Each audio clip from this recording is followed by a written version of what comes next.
Good evening, everybody, and welcome to tonight's meeting of the Merrimack School Board for April 1st, 2024. I would ask that you all please rise and join me for the Pledge of Allegiance.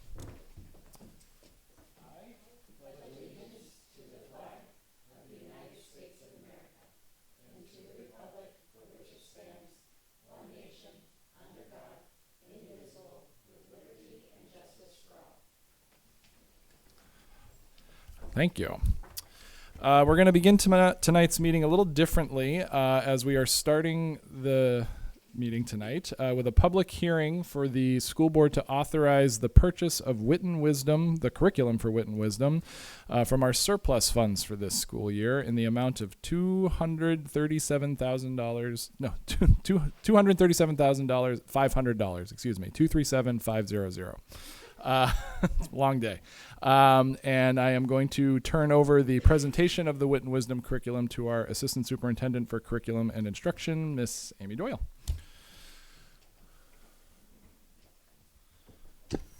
Hi, everyone. Good evening.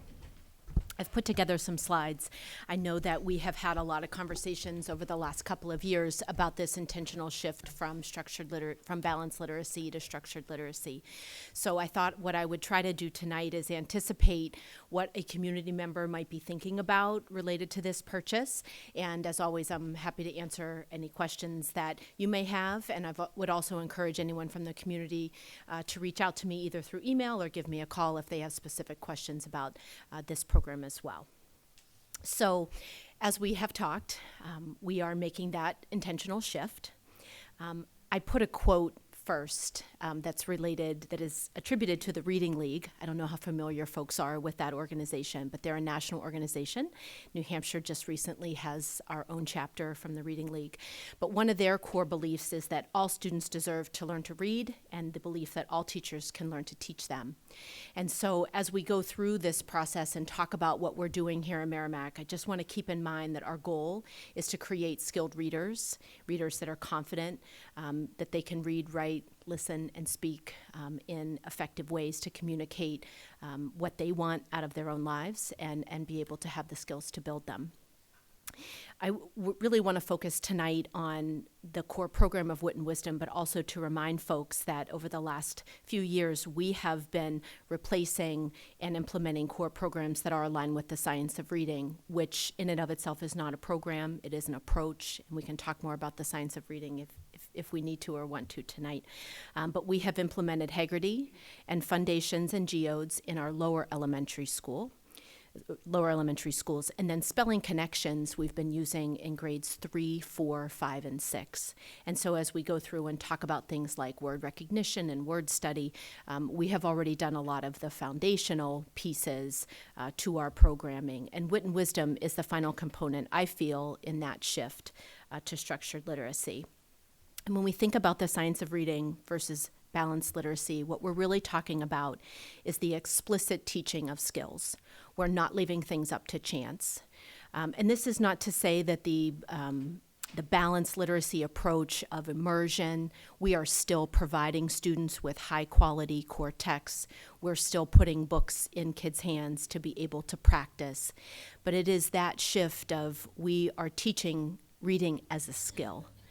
And when you think about the assessments that you use to guide your instruction, or you think about the materials that you use, the science of reading or a structured literacy approach, it's just very different than a balanced literacy approach, which would maybe use a level text to be able to provide instruction, or using something called a reading inventory to get a sense of where students are. Only teaching phonics when kids make errors. That's more of a balanced literacy approach. And what we're looking to do here in Merrimack is teaching students the skills intentionally, from the sound-symbol relationship, the basic sound of a letter, so that the next time a student encounters a word that they don't know, they have the skills to be able to read it. What is Witten Wisdom? It's a comprehensive standards-based English language arts curriculum. It looks at reading, writing, and effective communication, done through a series of complex, information-rich grade-level text and supplementary text, which we'll talk a little bit more about later. Why do we need a knowledge-building curriculum? Research shows that comprehensive, coherent literacy instruction must also ensure that when students are learning to read, that they're developing their reading comprehension, and that's where the content knowledge comes into play. We'll talk a little bit about the Knowledge Matter campaign. I have a link there, and I know those of you that are not everyone is down the rabbit hole about this as much as I am, so I'm trying to also put some materials out so that folks that are interested could go and do a little bit more research. But the Knowledge Matter campaign, their goal is to be able to vet and recommend curricula that will be aligned with the science of reading, and also develop the essential English language arts skills that students need. Also note that Wit and Wisdom has also received a top rating from EdReports. So those of you in education, you know those clearinghouses that look at curricula and say, does this meet standards? Does this meet expectation? Wit and Wisdom meets those expectations. If you've ever read Natalie Wexler's book, The Knowledge Gap, this is really one of those visuals and an idea that really sticks with you. So if you're thinking about a knowledge building curriculum, Natalie Wexler likens knowledge to Velcro, that the more knowledge you have, the more other knowledge will stick to it. So our goal in purchasing Wit and Wisdom for the students of Merrimack is to help them build knowledge so that they can continue to build it and that they will have the structure in place to be able to add to that. We also know that the more knowledge a student has, the better they read, the better they understand the world around them. So again, if you haven't read this book, it's pretty life-changing when you think about from the perspective of education. How does Wit and Wisdom fit with what we're doing here in the Merrimack School District? As I've already mentioned, we have a very solid a set of programs in place for those foundational skills. Wit and Wisdom does not have a phonics or foundations component to its curricula. And as I know that I've been trying to stay off of social media, but one of the questions that has come my way is Wit and Wisdom doesn't have a phonics program. And I say that's right, because we already have what I think most would consider a very gold standard in Foundations, which is a Wilson program. So we intentionally did not purchase another curricula that would also have a phonics program, because that would not only confuse teachers and students, but also the community. Like, why would you buy, say, Amplify that has its own phonics program built in and then not use it? That didn't make sense. So just so when folks ask, does Wit and Wisdom have a phonics program? It doesn't, but we have foundations in place for that. And then we have geodes that will help students build their fluency. So Wit and Wisdom fits very nicely in with what we've already started to implement here in Merrimack.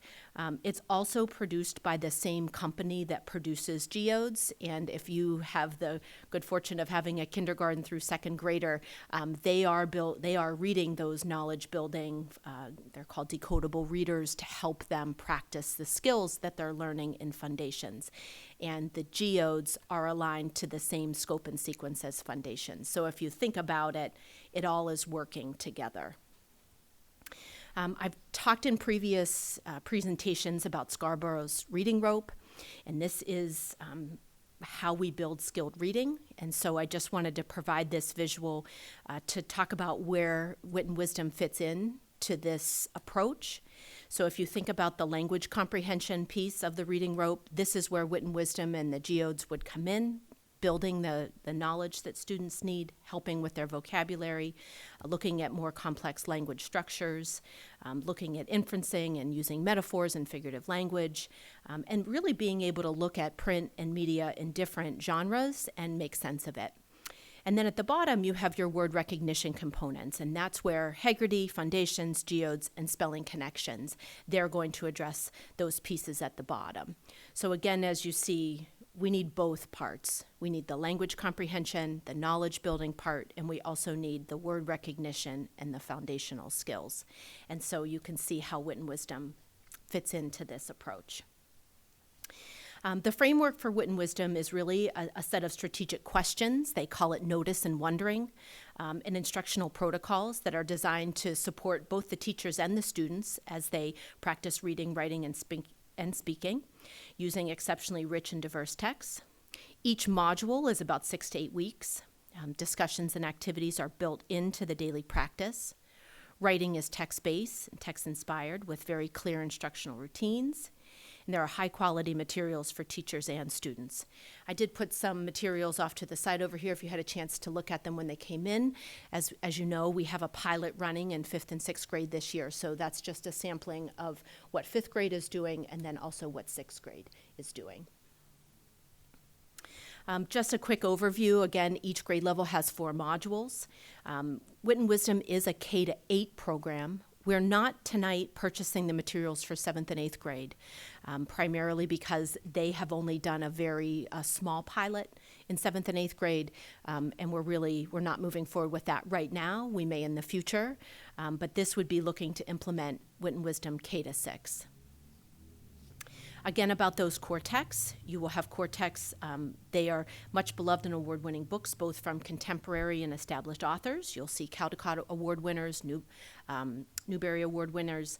You'll see the supplementary texts include a variety of texts, poems, videos, music and other audio, speeches, fine art, graphs, charts, maps, and they thoroughly integrate them into all of their different lessons.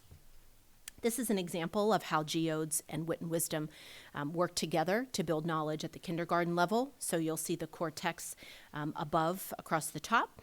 And some of their modules are Life on a Farm or American Symbols, the 5 Senses.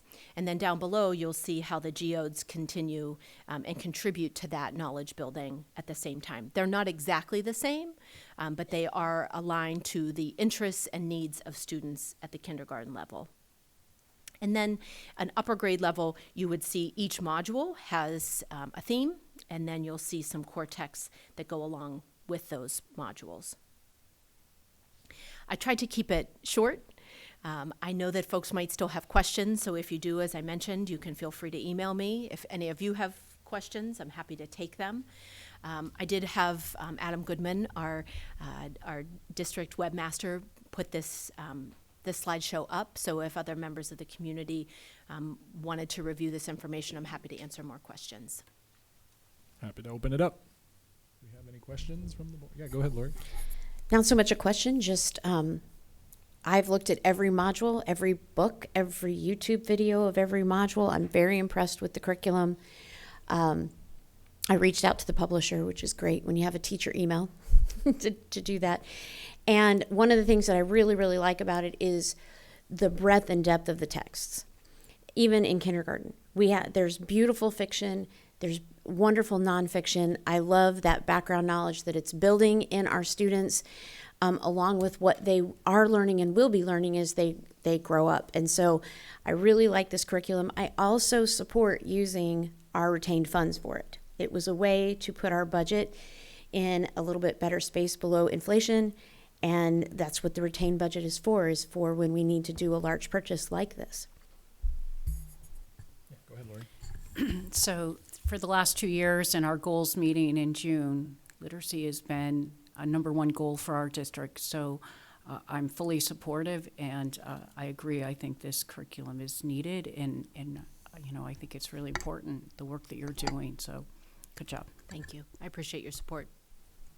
Well, I'll just say that I have a daughter who's in one of the pilot classrooms, and it's been awesome to hear her talk about the content that she's learning, because it's fascinating to me. And when I asked her before the debate, I asked her, what is it that you like about Wisdom? She goes, I'm really learning a lot about Native Americans. Mm-hmm. And she doesn't like to read. Reading's a struggle for her. So for her to say how much she enjoyed that means she's focused so much on the enjoyment of the content that she's forgetting that she's doing something that's hard for her. Mm-hmm.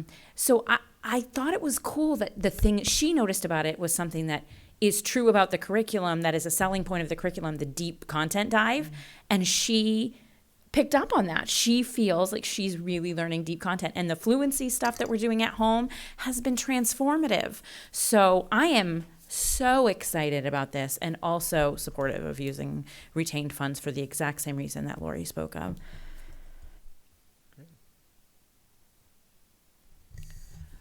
I don't have anything entirely new to add. I just wanted to say that I also went through the entire list of the texts and various things that are part of each lesson for each grade. And one of the things I really liked about it actually was that it integrated some non-reading media too, the famous artworks and the speeches, and it probably helps bring it to life for kids who maybe reading isn't like their main thing. It's like, if that's the little hook that we need to get them interested in the reading part, that's awesome.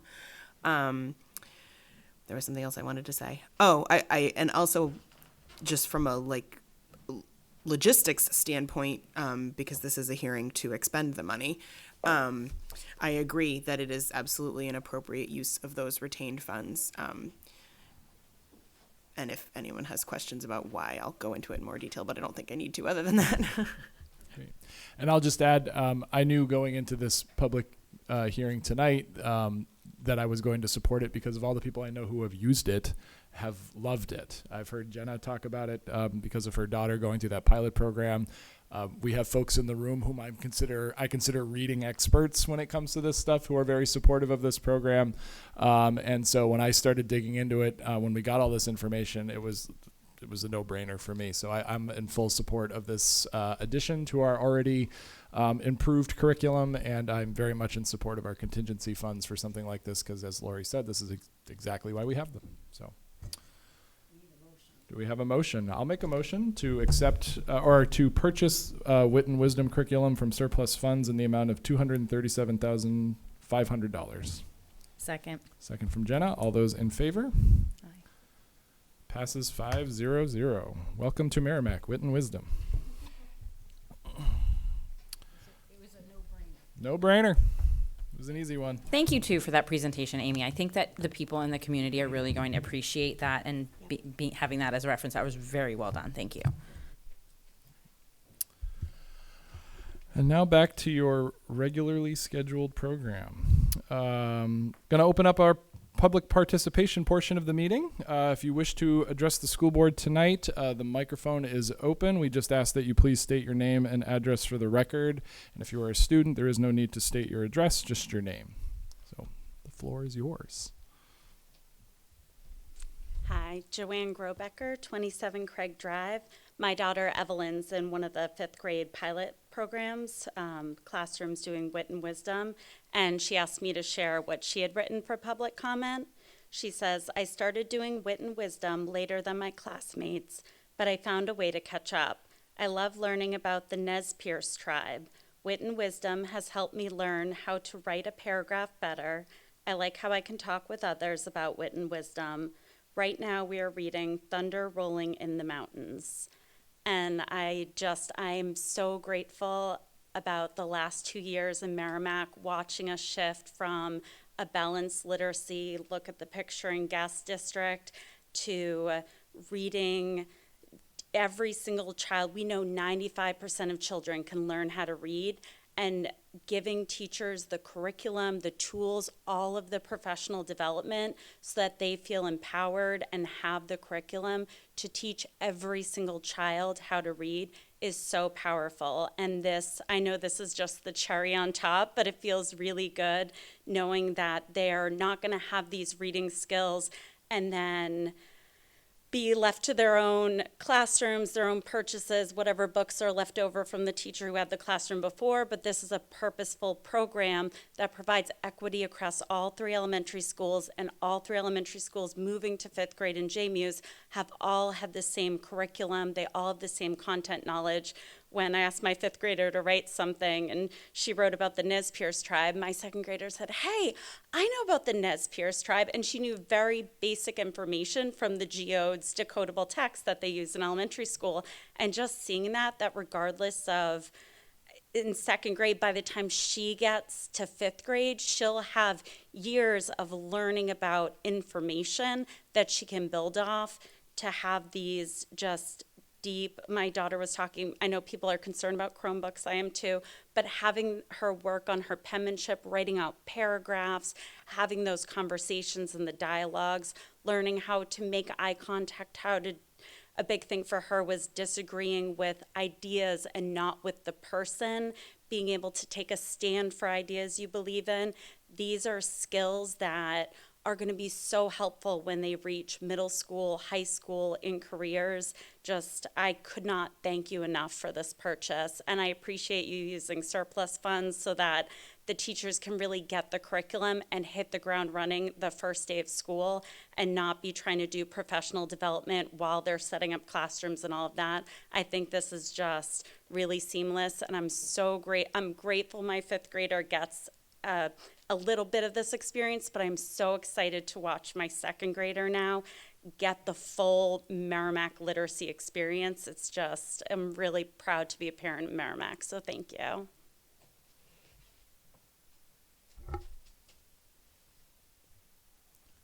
All right. Seeing no other speakers, we will close public participation for tonight and move on to recognitions. We have no recognitions at this particular meeting. All right. Moving on to informational updates, starting with our superintendent update for Mr. Bill Olson. Well, we continue to have a very busy year with our excellent staff and students. From Holly Levine, on April 15th, 12 members of the middle school concert band will be performing at a middle level honor band festival at Pinkerton Academy. The students auditioned back in October and have been working hard on concert music for the past 2 months, and Merrimack Middle School has the largest number of participants in the state. You know, we have an excellent, excellent music program along with others, and very proud of our staff, very proud of our students. And on May 5th, also 7 members of the middle school concert band and 2 members of the middle school chorus will be performing at the South Central District Honor Band and Chorus Festival at Logio Middle School in Bedford. From Kathy Zabadi, in March, Amanda Lassard and Sue Stubbs and Kathy hosted 2 literacy nights for families at Reed's Ferry. Families were able to play literacy games, do literacy crafts and activities, and read books together. It was very well received and very well attended. So thank you to Kathy, Amanda, and Sue. Spring sports is kicking off this Tuesday. Boys and girls track, boys tennis, girls teams, lots and lots of activities.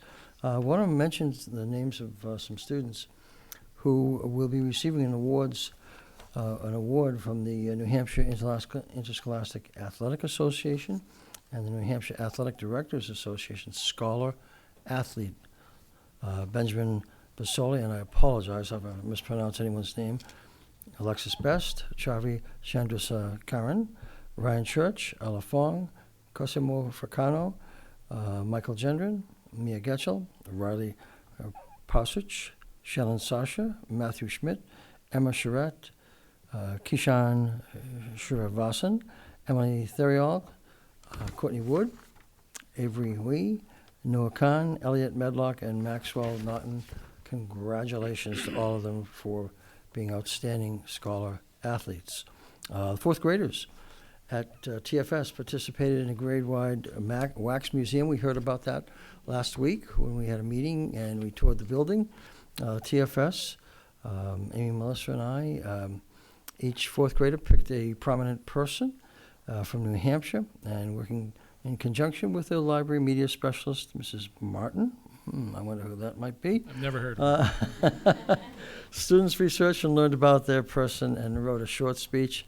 Parents visited, and all of the students became their particular person. It was very well done, very well attended.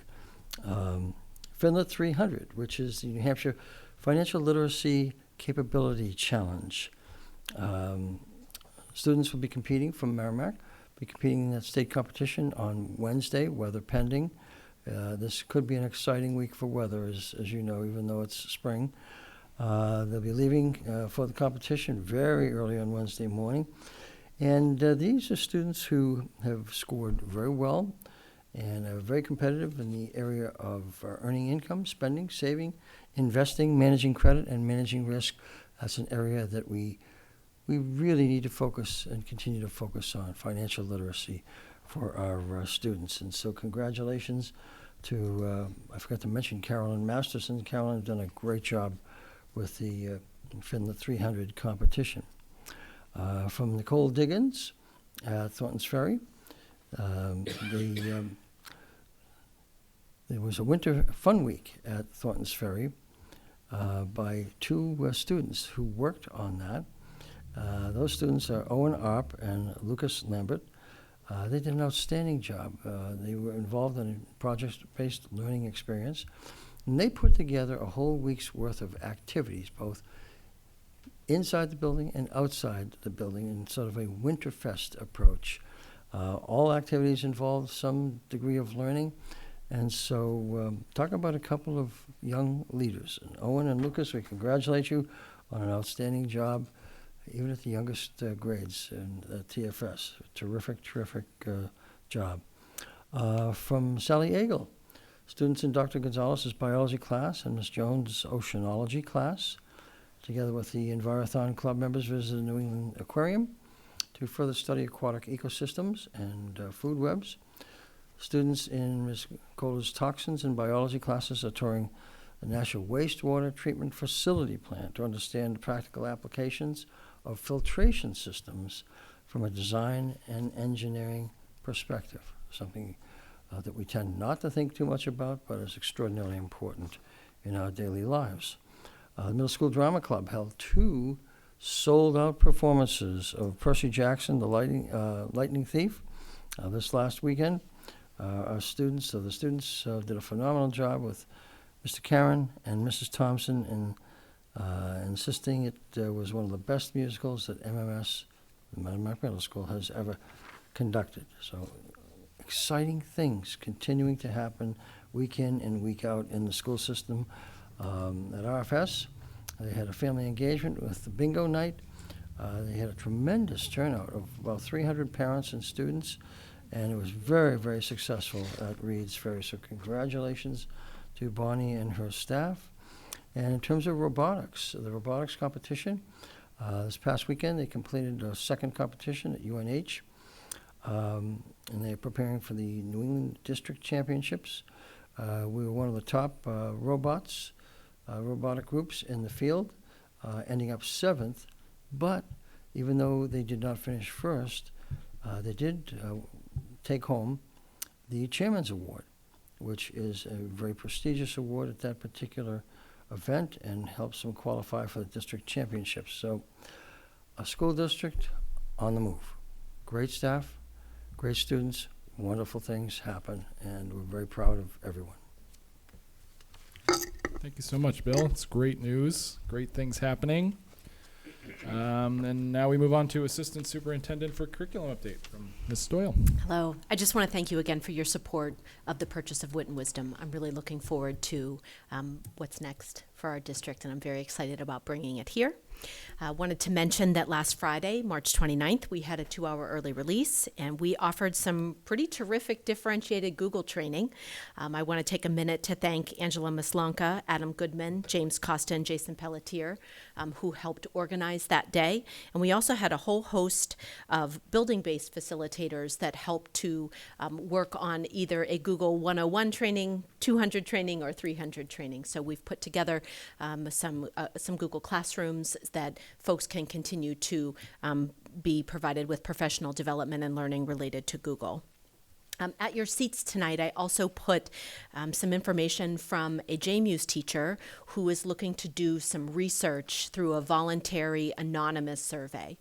So I'm wondering if maybe under new business we could talk about that a little more. There is a teacher, she's finishing up her master's degree, and I know that a lot of us have done research, and she's under a time crunch here, so I just wanted to talk a little bit about her research, and I don't know if the board wants to take action on allowing her to send this survey.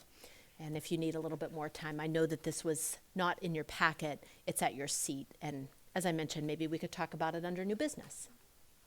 Thank you. All right, Assistant Superintendent for Business Update. Thank you. Yeah. We are on absolute pins and needles waiting until next Tuesday comes and goes. it seems like we've been doing budget for like half a year, you know? I think 150 years. I think. 150 Yeah. years, yeah, that is not an exaggeration. So, we'll be looking forward to that. Also, I want to thank you in advance for signing the general assurances document that's later on in your agenda. I need that document, and we need that document for all grants, but in specifically for 24-25, in order for the Department of Ed to accept the Round 3 Safe Schools grant, which we've already been approved, which we then had to wait until a couple of weeks ago for it to be lit up in the grants management system. So once that's signed on tonight, we'll be uploading it there so we can get full approval. There are other documents that we've already attached to that grant to make it complete as far as the Department of Ed goes. We have to obligate those funds by the end of June, so we have to cut purchase orders by the end of June for that, and we have to spend all the money before December, the end of December.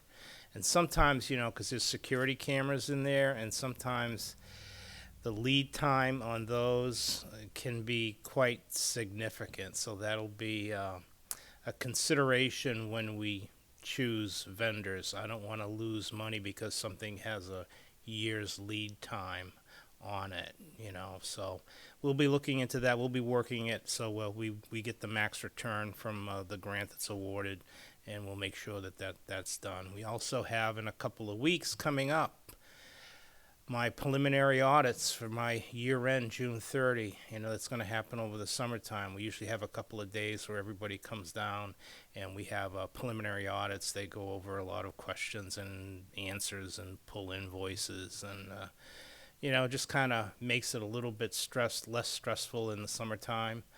Not really, but I figured I'd just say that. But that'll be coming up shortly, and that's about it for us at this point in time. We're just waiting for next Tuesday. So thank you. Thanks, Matt. Moving on to school board update, and I was going to mention next Tuesday, and again, just encourage the folks at home watching, or if you're watching online at some point this week, to go out and support the various warrant articles that are on the school board ballot next week, specifically the MESA contract, the proposed central office and student services building, the operating budget, all of those articles that are up for a vote next week. Like I said, we encourage everybody to go out and vote. I believe polls are open 7 a.m. to 7 p.m. James Mastrocola Upper Elementary, Merrimack Middle School, and St. John Newman Church. So again, go out and vote next Tuesday. A couple other updates from the school board. Not so much an update because we had this discussion right in like the thick of the budget stuff that was going on, but do want to just announce and make it public and official that the school board and our superintendent Bill Olson have negotiated an extension, a 2-year extension to his contract. So Mr. Olson will be here to the 25-26 school year. We're very excited about that, to have him on for at least another 2 years. And then last but not least, I just wanted to make a quick note. I had the very fortunate pleasure of attending the celebration of song and the cavalcade of for bands in the last couple of weeks over at the high school. And if you want to ever see education in real time happening, go to those events, because you truly see where education starts and where it ends throughout the course of our school district here. I know Chase was there as well. And it was an amazing event. Our teachers do, like the logistics that go into that are insane, with the cameras from Merrimack TV and setting up a gym, to the literal hundreds of students that they have coordinated marching around there. It's a sight to see, and something that just, again, a logistical marvel to watch. At the end of both of those, I always come back, and I know people are mad at us because we're asking to buy a new building, but I still come back to, it's a crime that those groups have to perform in a gym, and it was ever so evident, especially at the cavalcade. Our high school band and chorus perform music at such an advanced, mature level that the impressiveness of what they're doing will never be heard in a gym. And it's like just the musical maturity you have to have in order to play that stuff is lost when there's a vent whirring above your head and somebody drops a cell phone on the ground and it sounds like thunder echoing throughout the entire place, and the lights are on and people are having full-blown conversations with each other while it's happening. It's very discouraging, especially for how hard those kids work. So as long as I'm sitting in this seat, and I'm going to continue to say it, those kids deserve way better than performing in a gym. So congratulations to all the students that performed there. Kudos for having to deal with all of that because you guys sound amazing, and everybody should go see those performances because they're absolutely incredible. So that's my high horse. Sorry. Yes, go ahead. And I just want to also say, so congratulations to Bill, but we're also negotiating with Amy because we don't want her to go anywhere. That's right. And so, part of that is going to be how we're going to mesh the two positions together. She can continue to do her job, which she is amazing at, but also start taking on some other responsibilities. So we will keep her, and that's our future goal. Yeah, sorry. That's all right. That's fine. No, appreciate it. You got my back. All right. Moving on to student representative update. All right, thank you. Hello, everyone. Thank you for being here tonight. As Mr. Olson and Mr. Martin alluded to, these couple months and the next upcoming months are very busy, especially in the realm of music. So I wanted to take a couple minutes just to dedicate our focus to congratulating, first of all, our amazing Merrimack music program, especially at the high school, and some other Merrimack events. So in addition to Celebration of Song and Cavalcade and all those great events, we also had this past Friday, the Merrimack High School participated in the large group event. Although the event was rescheduled for Friday due to snow, Nashua North was gracious enough to have us for the day in their high school as a participant of the event. And there were adjudicators there for the chorus and band, and students were also able to hear Nashua North's chorus and band, so that was a great opportunity. Always something that students look forward to get feedback and just really present their music accomplishments to their peers and also get some great notes from judges. And in addition, recently we had the Clark Terry Festival at UNH for the Merrimack High School Jazz Band, which is the biggest jazz festival in New Hampshire. And I wanted to take a minute to congratulate specifically a few musicians at the high school, Hikari McDowell, Trey Grant, and Dave Sharma, which all received awards for their amazing musicianship. So congratulations, Merrimack musicians, for jazz band. And also, in terms of congratulations, I'm happy to say that we have 20 total students this year that are going to soon be participating in the All-State Festival, which is going to be held at Concord High School this Thursday to Saturday, the 4th and the 6th. And these students, as Mr. Olson said, for the middle school level as well, have been preparing for months, working with teachers, auditioning all the way back in the fall, and now they finally have this opportunity to perform. So congratulations to the 6 band students, 3 orchestra, 8 mixed choir, and 3 treble choir students that got accepted. It's a great accomplishment. In addition, the drama department at Merrimack is having their spring musical, Mamma Mia, which is very exciting. And at the MHS Theater, there are going to be actors, stagehands, and tech crew that are all MHS students who have auditioned and are giving their services to put on this amazing show. So if you're interested, those shows are going to be on Friday, May 3rd at 6 p.m. and Saturday, May 4th at 1 and 6 p.m. In addition, the Granite State Challenge Merrimack team, the 3-time champion, are participating in their quarterfinal March match, which is airing on New Hampshire PBS this Thursday, April 4th at 7:30 p.m. And if the team were to win this week, it would be Merrimack's 7th year in a row in the semifinals, which is incredible. And in addition, in the most previous match, Merrimack won against Belmont High School, which aired on February 8th. And the final score was 370 to 110 Merrimack. So it's amazing, I know. So we're really proud of them. If you're interested, you can watch that match on the New Hampshire PBS Granite State Challenge webpage or on their YouTube channel. In addition, this past championship for the JV team and varsity team, the JV team for Quiz Bowl at MHS had the best overall record for the season, which is amazing. And the varsity team also won 9-1. And so we are looking forward to their next championship on April 13th. And just for one last general update, this past Wednesday, March 27th, 2024, students participated in the first PSAT-SAT joint testing day. So this was with students in grades 9 and 10 that participated in the PSAT, pre-SAT, on the same day that students took the SAT test. And it went very smoothly. It was great for all students, a good opportunity to take that necessary assessment, and we're looking forward to continuing that in the future. Thank you. Nice job, Chase. Thank you. All right, old business, discussion on warrant articles and review voter's guide, which I know folks are waiting for. So, hand it Yeah. over to Mr. Matt Chevenel. Yeah, thank you very much. We kind of already went over the warrant articles, but I'll do it once again. You know, we have the central office that was last put up for a vote in 2013. It failed, I think, probably by like 100 or so votes for getting a 60% majority, and now it's coming back around again for your consideration, and it's $4.8 million.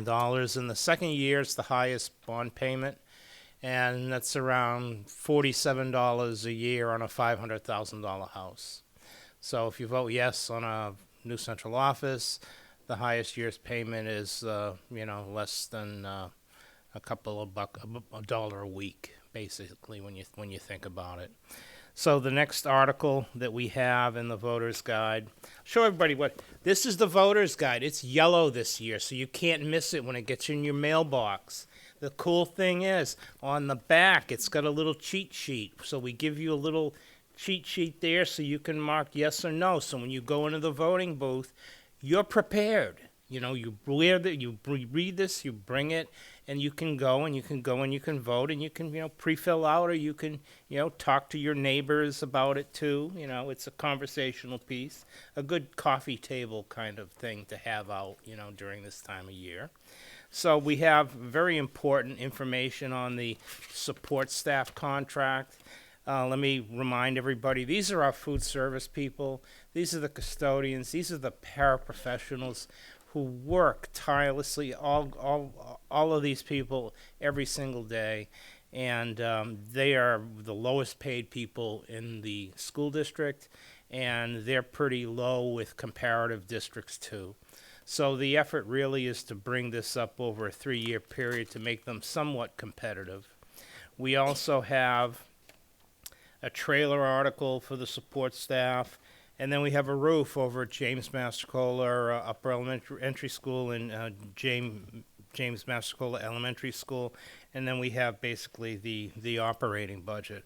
We also have a sample ballot in there too, if you want to see how the legalese wording is done for the voter's guide, and this will go out in the mail, I believe, tomorrow. And so people should be getting them shortly. So we look forward to that. And this is something I started when I first came here 20-something years ago, and it's been backed by popular demand every single year. So we'll keep doing this as long as people keep appreciating it. I want to thank the board for a lot of the input that they gave us on this. I want to thank Melissa. I want to thank Amy and Bill for everything that they put into it. It wasn't just it was a team effort. Everybody deserves credit, and I think that it came out pretty good this year. It's packed with information, so that'll be going out to the mail, and here it is, yellow. It's in its glory. You'll be seeing it in your mailbox. Thank you. And people do wait for this. I know I've gotten emails about it, and it's very well laid out, very easy to read, spells things out for you. If you don't tune into all these exciting meetings that we have every couple of weeks, it's really well done. So nice job, Matt. Thank you. Thank you.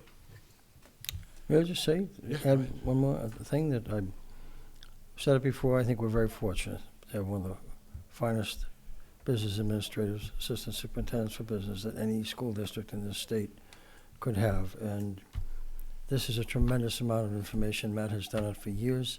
He has been the consistency, from my perspective, in this district in making sure that everything is run well financially and Can't commend them enough. Thank you, Bill. Okay. Ken. Oh, sorry. Go ahead, Naomi. There was just a couple things that I really liked about it. I really liked for the SAU article how you started with the history of the whole project. So if people are curious, like how long this has been talked about, because a lot of people were like, oh my gosh, it came out of nowhere. It didn't come out of nowhere. It's been 30 years in the making. And that's all in the voter's guide. I liked with the support staff contract how you laid it right out. These are the wages that we're offering these vital positions now, and these are what we will be offering, and these are what comparable districts are making. That is absolutely vital information for people to make an informed decision. And there was and I really liked in the budget section that you included some of the slides from the budget presentation at the deliberative session that laid out like some of the percentages of this is how much money goes to sort of this area, and this is how much money goes to sort of this area. And so it's really good information, and I appreciate it. Thank you. I plagiarized Bill on that, so that was a cut and paste and make it fit. So thank you. All right. Moving on to new business and discussion on the staff evaluation process. Mr. Olson and Ms. Doyle. Well, it is that time of year. Amy and Melissa and I have been meeting with all of the principals and assistant principals on the enormous amount of work that they have done in conducting staff evaluations. As you know, that's the accountability measure. Evaluations are the accountability measure in any organization, private or public. You know, in this type of profession where people take a lot of pride and there's great variability in the students that they're working with, they have shown great resilience, the staff that is, in terms of their ability to perform at a high level. I'm very pleased to say this year in particular, there were very, very few issues. Many of the staff, most of the staff by far, received excellent evaluations, and that evaluation instrument, and Amy will talk about it a little bit more, is a rigorous instrument. We try to combine the element of accountability, are people doing what they're supposed to be doing at a high level, along with psychological safety. Are we using the evaluation process as a growth model, which is what it should be, and not punitive in nature? As for the administrative evaluation, as you know, this past year was the first year that we really had a really solid evaluation instrument and process. We negotiated that with the administrators. We have 5 domains that the administrators are evaluated in, and that's instruction and leadership, culture, and the culture they develop for sound teaching and learning, the professional learning environment that they help facilitate, organizational resilience and community connections, and fulfilling professional responsibilities. Under each one of those domains, there are anywhere from 3 to 6 what I call elements, indicators that we are looking for that indicate the effectiveness in each one of those respective domains. And each administrator is rated either highly effective, or needs improvement. I'm in the process right now of conducting evaluations of principals who are up for evaluation this year, and that there's a little variability in terms of those who have been here for a while and have had a successful initial evaluation using this model, and those who are within their first 3 years who we evaluate annually to make sure there is consistency of performance. So we take it very seriously.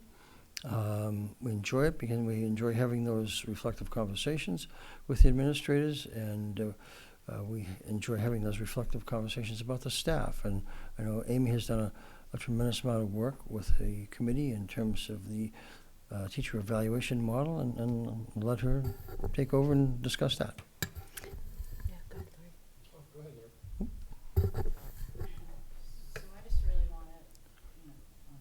I just want to thank you for, first of all, bringing a solid evaluation tool to evaluate administrators.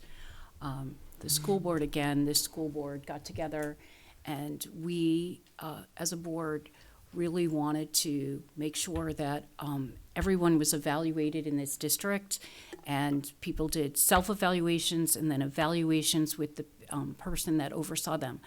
A few years ago, many people were not getting evaluated, and there's the only way you're going to get better is if you have that self-assessment, you have that assessment, and you go through this. This is a very serious process. The other thing is this board's job is to evaluate the superintendent, and every year, since Bill's been here, we come together and we write a comprehensive evaluation of the work he does, which we think he does outstanding work. But everybody, there is a lot of solid feedback, and I just really want to thank you, and I want to thank you for the process. Take it away, Amy. Well, I'll just say that over the course of this year, I've been meeting with a committee, and we're looking at the teacher evaluation model. So right now is summative season. Those of you that have been administrators, you know that that takes a long time. And if you've been a teacher, you know that it's that moment where you get the envelope in your mailbox, or your administrator or principal comes around and hands it to you. But we're really a growth-oriented district. So we're trying to provide feedback to teachers to improve their practice.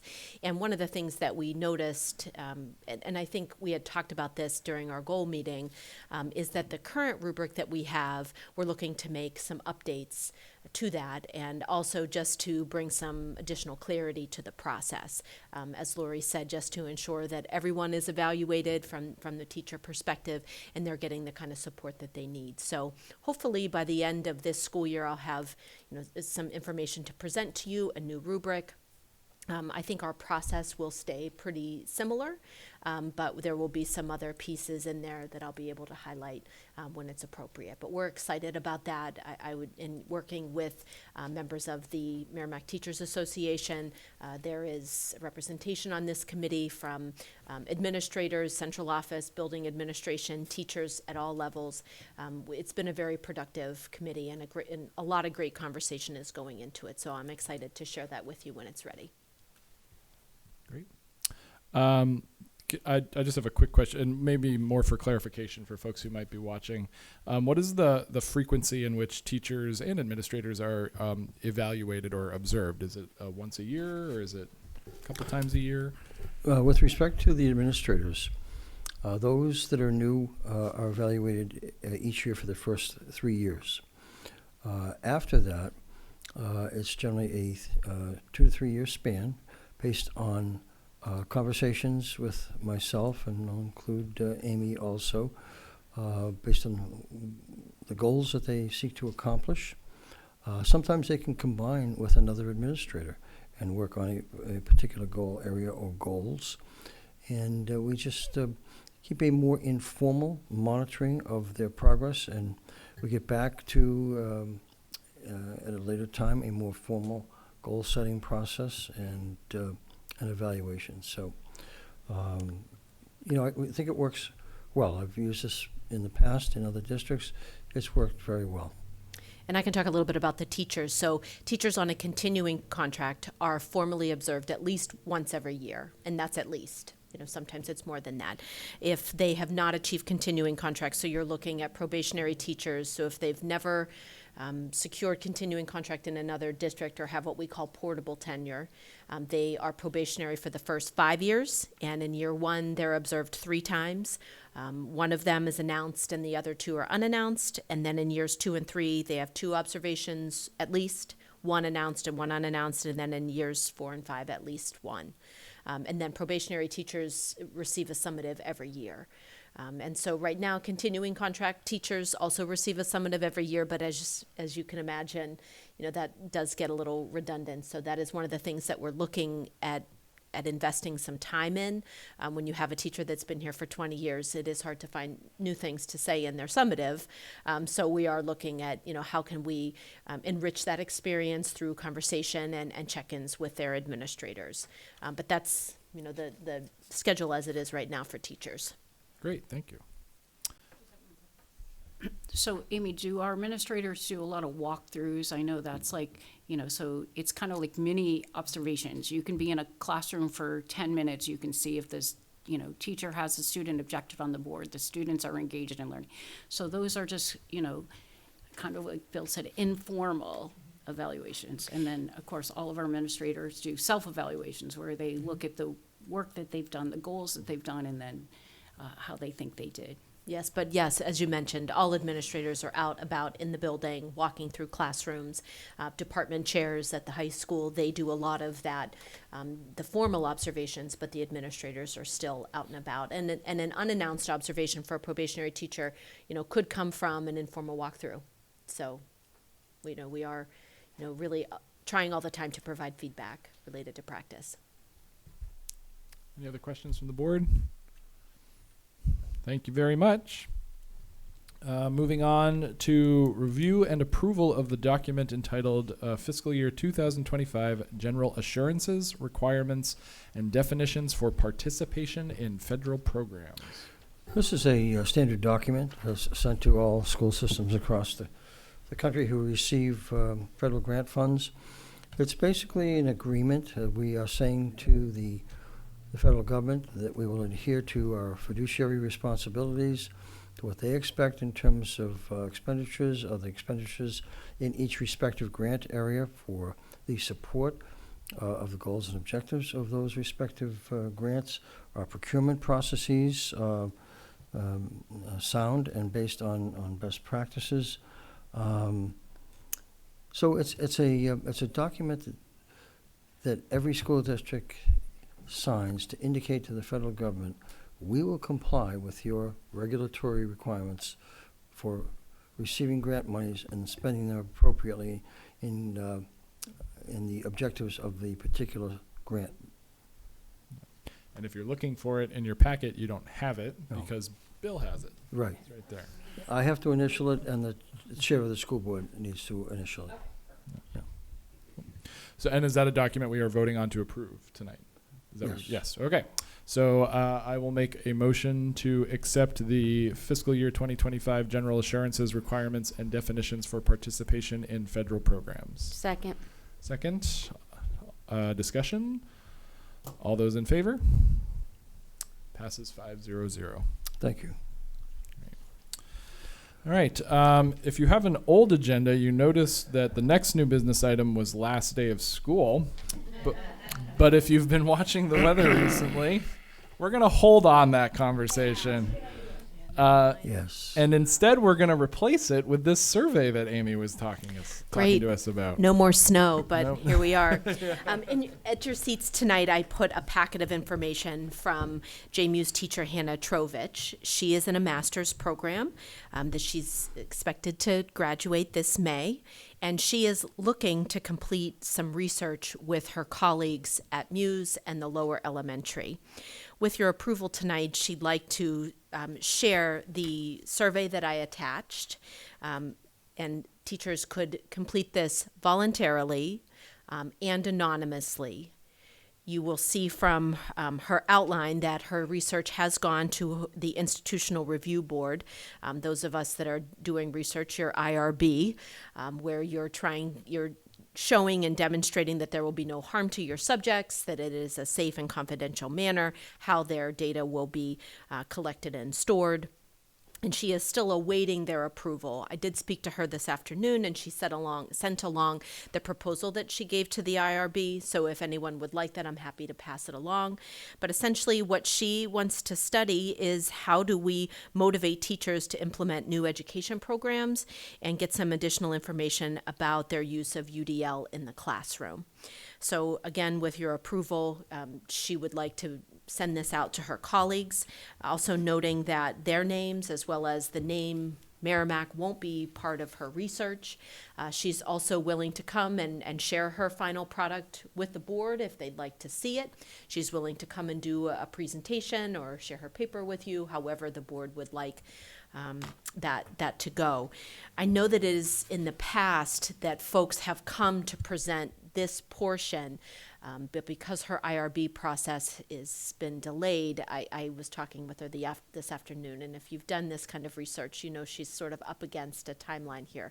So hoping that you will approve her to send the survey, knowing that she will come and do a formal presentation if the board would like that. So I'll make a motion to approve, unless there's Second. second. And I'll then I open want it- to say something. There you go. Yeah, I would like to see the whole presentation. I'm kind of glad she's not here just to present the survey, because I think the survey is only one piece of her research. So I think it would be fascinating to see what she found were best practices in motivating teachers for new curriculum and new ideas. Yeah, I could see this helping us too. And the fact that it's voluntary and anonymous, and anybody who's ever gotten a master's degree in anything knows that you have to survey people and get data and information. So, and it can be hard to get that stuff out there. So I have no issue with this whatsoever. Thank you. Call it to a vote. All those in favor? 5-0-0. Cool. Looking forward to those results. Any other new business? Moving on to policies. We're back. Policies. We're bringing back yes. the dress code policy, and if you notice, the red text was the text that was added or deleted by legal counsel. The blue text has been added or deleted based on your comments a few months back in terms of the policies. And so here, as the last step in approval, to see if the language meets your approval, or if there are any other amendments or modifications that don't make a material change to the policy. So the dress code policy, I really appreciate, because we have spent so much time on this dress code policy, and a lot of the information that we talked about last time or when we did this policy has all been changed in here. I just want one consideration of the board, I know Jenna said this, it looks like in the next sentence it says, students are expected to meet reasonable standards, but in bullet 1 of the core, so we have what our core values are, but I would hope that we could write something that their parents are their primary responsibility is determining personnel their attire. I would like to say we have a shared responsibility, because we're hoping that with our dress codes in our schools, so at the high school, we're going to have our dress code, and so the parents will follow the dress code, that we'll have a shared responsibility with that dress code and what their expectations are and how their kids dress. That's the only area that I just still would like to tweak. And I know this is the third reading, but if we could. So Lori, could you read that specific language that you? I haven't written the language Okay. yet, but I was just saying that if, in that first bullet, if we could say the Merrimack School District and parents have a shared responsibility in determining what the attire is at our schools. So it's us, because I can just see someone say, well, it says here I can dress my child the way I want because I have the primary, versus we have a shared responsibility based on the dress code, which, of course, like we talked about, in every school district, there is going to be what the dress code is. So together we work. So I hadn't thought of that, but I'm glad that you brought that up, because I will say, from personal experience of enforcing dress code, parents can be part of the enforcement barriers, saying, well, I think it's fine, so why are you writing my student up? And I like that we have a shared responsibility together for this environment on these campuses. We're working together for this. Yeah, I do like the idea of having the shared language in there, simply because of exactly what Lori said. If it does get to a point where there's a confrontation or a conflict, they can say, well, look, it says right here that it's our job to do this, as opposed to a sort of a collegial cooperation aspect there. So I do think that makes sense. It's such a tough area. I said it back, but we were talking about it before. You could ask every single person in town what they think appropriate dress code is, and you'll get 1,000 different answers. So I think this really kind of, it sets guidelines and expectations. And when you add that language of shared, it's now we're doing this together. This is something we're trying to work with folks on. So I think that makes a lot of sense. Who wants to wordsmith that? So let me give a try here. Lori Peters. Go ahead, Bill. Based on what I've heard, let me know if my interpretation is correct. It is recognized that the school district, students, and their parent/guardian share the primary responsibility in determining a student's personal attire, hairstyle, jewelry, and personal items. Is that I like it. okay? Okay. You take the word primary out, share the responsibility. Okay. I think you Yep. can take the word primary out. Okay. Sorry. Just because the shared responsibility, nobody has, it's no primary, it's shared. Yeah, there you- that makes sense. I turned it off by accident. I wanted to add that putting shared in that first bullet makes sense too, because then the next bullets go down and enumerate who has what responsibility. Students are expected to meet reasonable standards. Students have the right to be treated equitably. The district is responsible for. So it kind of works. It all flows together. Okay, good. So if you're willing to incorporate that, and I think you are, I think we could pass this tonight. Yeah. Any other discussion? Well, I'll make a motion to accept the student dress code policy JICA with the amended language that we just discussed. Discussion? All those in favor of voting? Yes. Lost my thoughts. So 500. I just have to say, like, thank you to everyone, because we really spent so much time on this. This policy was beginning to approach the Broadway run of Les Mis, I think. I will say, now that we're talking about policies, I got an email from a school board member in Concord raving about our policies. And she said, what do you guys do? Like, what template do you use? They're so up to date and so current. I said, well, it's funny you should ask, because we're in the middle of updating all these right now. If you had looked at these a couple years ago, you would not be sending me this email. That goes back to the School Board of Excellence thing we've been talking about. So we have gotten good comments from other school boards. So that was nice. All right, moving on to approval of minutes for March 18th, 2024. I make a motion to accept the March 18th, 2024 public minutes. Second. Discussion? All those in favor? 500, minutes pass. Moving on to consent agenda. There are no nominations or resignations for you this evening. All right. Moving on to committee reports. Anybody have any? I think I went to a strategic planning committee meeting between this meeting and the last meeting. I did. We continued working on the focus areas of the strategic plan, and we actually talked about how we're going to kind of start moving a little faster because we need to get a presentation ready by sometime in May for the school board, and we designated people to be at the kind of pushing each area across the finish line, and so we're really close, and that's really exciting. Can I add something to that, even though I wasn't at the committee report, but just something about the strategic, just some social media buzz about strategic plans, just for the community. I want everyone to understand that this is a process that companies around the world, school districts, nonprofits, everybody writes a strategic plan, and Merrimack's writing our own. We're not following a template of somebody else's design with an agenda. Our strategic plan is specific to us, and that's why, what do we have, 20 plus community members, staff, administration, board. So many people are involved in this and their hands are on it. So I just want to make that clear that it's not coming from an organization or something like that. It is written for Merrimack by people in Merrimack. I'll enumerate. There are students on the strategic planning committee. There are teachers on the strategic planning committee. There are administrators.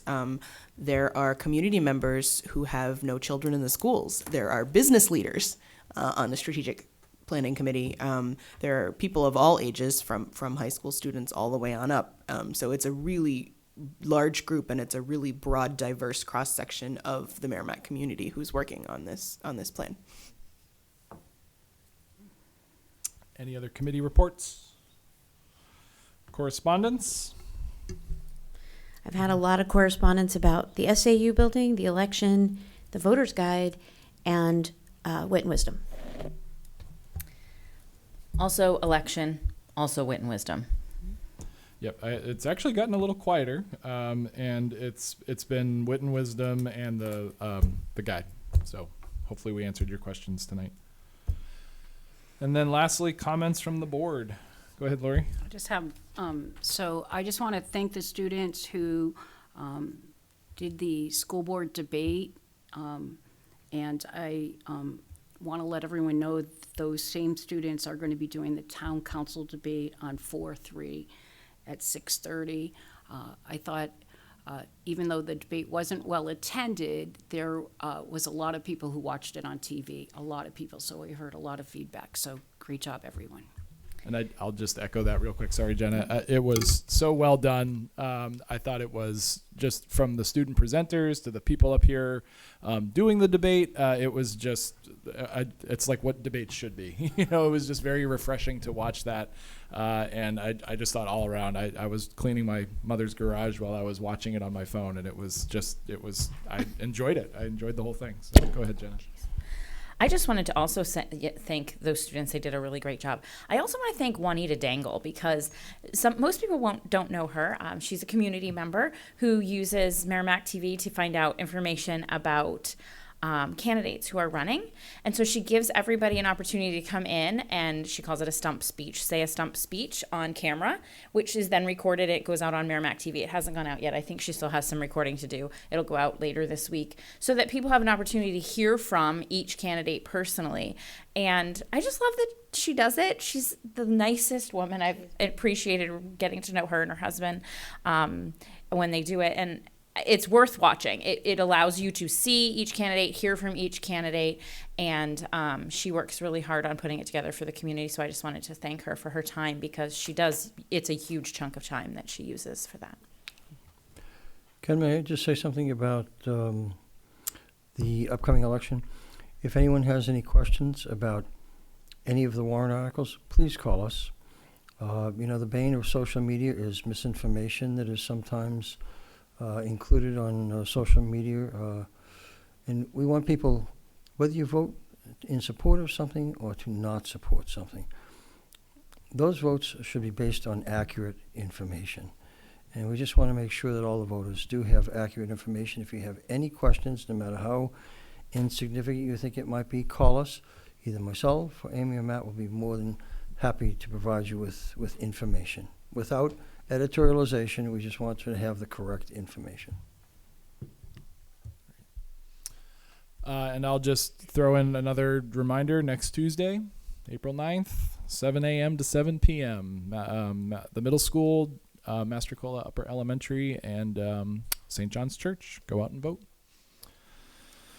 Now we turn to public comments on agenda items. If you'd like to speak on any of the items that were discussed tonight, we welcome you to come to the microphone and state your name and address for the record. If you're a student, no need to state your address, just your name. So the microphone is open if you wish to speak. Seeing none, we will close public comments on agenda items for tonight, and I will make a motion to adjourn. Do I have a second? Who did I hear? I heard what from someone. Lori seconded. All those in favor? Aye. 5-0-0. Thanks, everybody.